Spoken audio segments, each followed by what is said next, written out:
Се наговестували уште една тешка година за македонските земјоделци. Незапамтените пролетни минусни температури целосно ги измрзнаа кајсиите, праските, јаболката, дуњите, црешите и сливите во тиквешијата. Овоштарите во паника стравуваат дека ништо нема да спасат од годинашниот род, особено без помош од државата.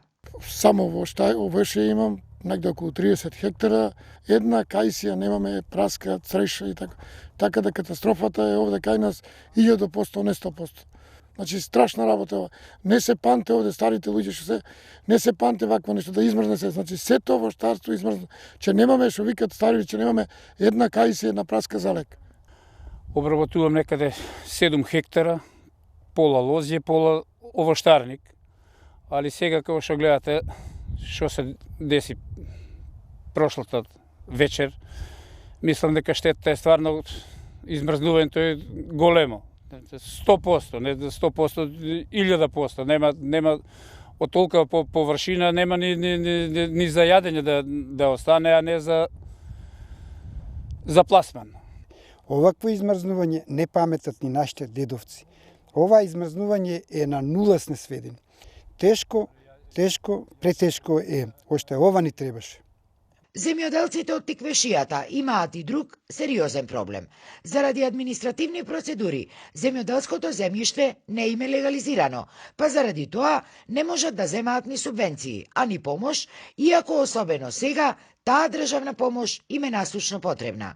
Имаме договори, се имаме, него ни пише има судски спор. Претходно тој што купил за другата, па не било решено таму со нив, ги имаме договорите. Па ја тие договори ќе ги дадам на пратениците да ги однесат до премиерот, а мислам дека премиерот е од земјоделска фамилија, од земјоделско место, мислам дека ќе ни испадне у сусрет да не легализиране. Несомнено дека минатата година беше тешка за земјоделието. Меѓутоа, според ова што денеска овде го слушнавме во овие овоштарници, очигледно дека и оваа година ќе биде тешка. Пред се заради тоа што поголемиот дел од сето ова овде што го гледаме е измрзнато уште сега на почетокот од пролета. Во преслед на барањата на очајните тиквешки земјоделци им излезе пратеникот од ВМРО ДПМНЕ Зоран Јованчев.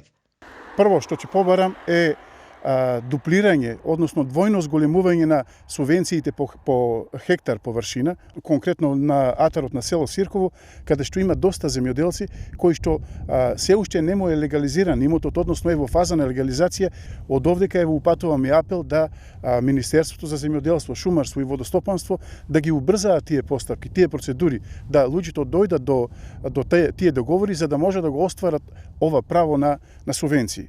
Освен ова, пратеникот Јованчев, со оглед на ново настанатата состојба, се обврза дека од Министерството за земјоделство, водостопанство и шумарство ќе побара и субвенционирање на престојните трошоци на земјоделците за наводнување на овошните насади.